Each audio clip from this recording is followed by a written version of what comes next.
Alright guys, tonight I'm going to show you how to remove the hub, the center hub on a rear wheel of a 190 XT is what I'm working on, but I'm pretty sure they're on 200s and some other models too, so pretty much the same concept. So get started here.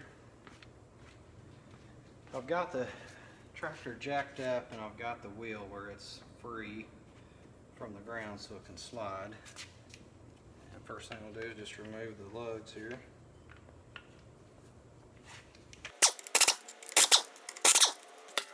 Now, I didn't buy the pusher bolts, I kind of made my own. They're grade 8s. So I'm going to move all this up good.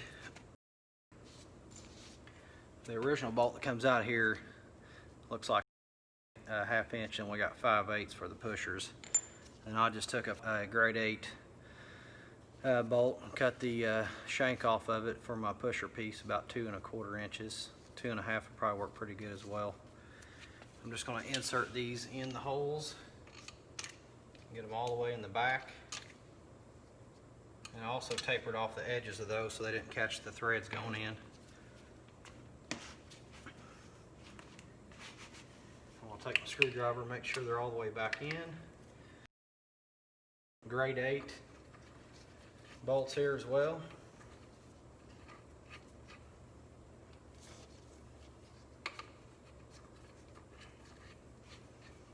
I like to make sure those threads are cleaned out good too before we get going.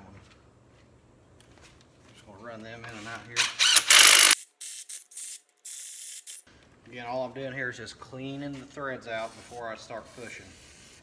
When I start pushing, I'll use that air impact.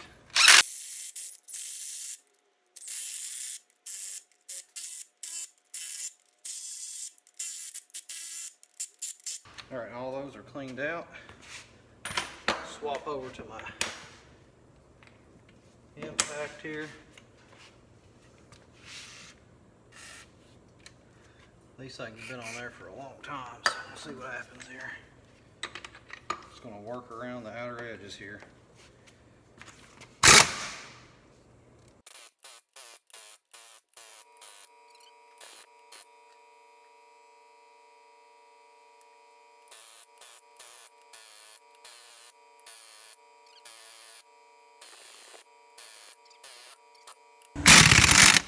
There it goes.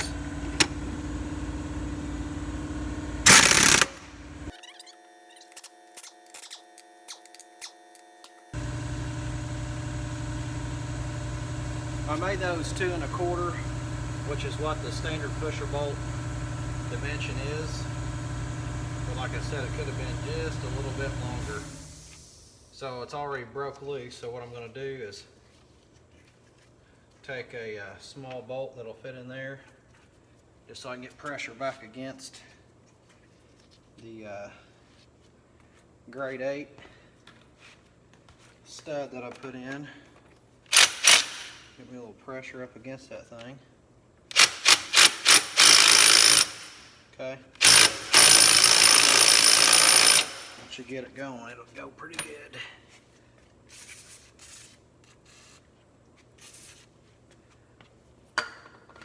Throw it on there real quick.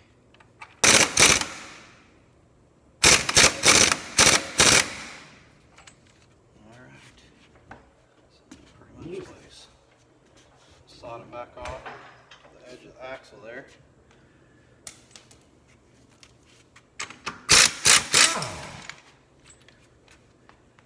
Now this next part I've seen done a couple ways. One, we'll put a puller on here. Or 2, we can split this part right here after cleaning out all the junk, and maybe we'll just get it pulled right off of here.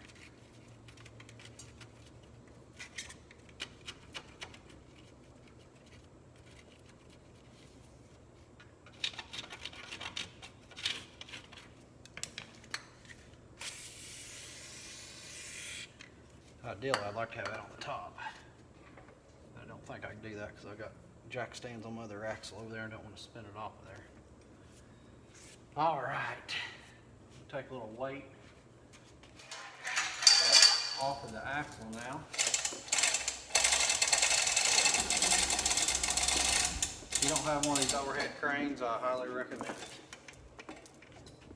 And to get the studs out, I normally just take a magnet. I got a pretty strong one here. There's all of them are grade 8 little studs. So basically when they're in there, they're just like that, which looks like the pusher bolt. Pushes it right out of there. It beats paying $80 a piece for one.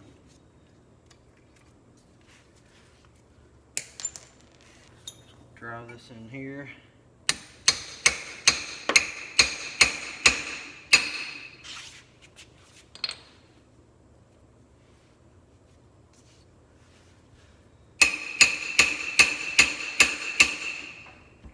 So how loose that is already.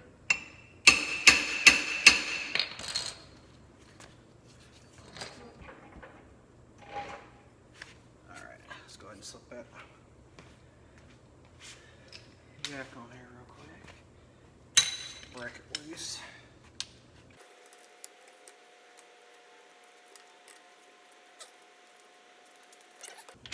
There she goes.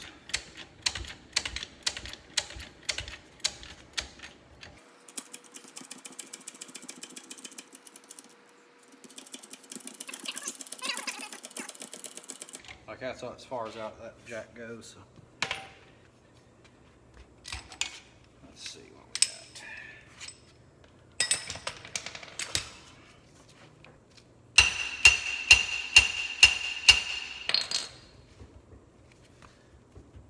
There we go.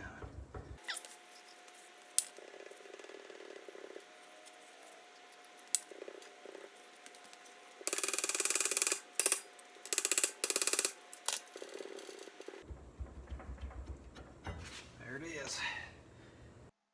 Alright guys, so that concludes the disassembly of the wedge on the rear of an Allis 190. Appreciate you watching. Please hit like and subscribe and leave a comment, and stay tuned for more videos.